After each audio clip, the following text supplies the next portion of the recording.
నా బిడ్డ, నీ ప్రతి అడుగులో అడ్డంకులు, ఎదురుగా శత్రువుల ప్రతిఘటన. నీవు ఎంత ప్రయత్నించినా ముందుకు సాగలేనట్లుగా అనిపిస్తోంది కదా. జీవితం గోడలతో మూసుకుపోయినట్లనిపిస్తోందా? కాని విను బిడ్డా, నీకోసం ఒక వాగ్దానం ఉంది.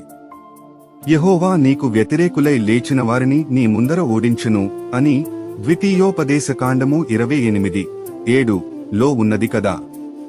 అంటే నీ శత్రువులు గట్టి పథకాలు వేసినా అవి నీమీద నిలబడవు. ప్రతి అడ్డంకి కూలిపోతుంది. నిన్ను ఆపాలని చూసే ప్రతి శక్తి విరిగి పడిపోతుంది. నీకు ఎదురైన పోరాటం విజయంగా మారుతుంది. ఎందుకంటే నీవు ఒంటరిగా లేవు. ప్రభువైన నేను నీ ముందుగా నడుస్తున్నాను. విశ్వాసంతో ముందడుగు వేయి.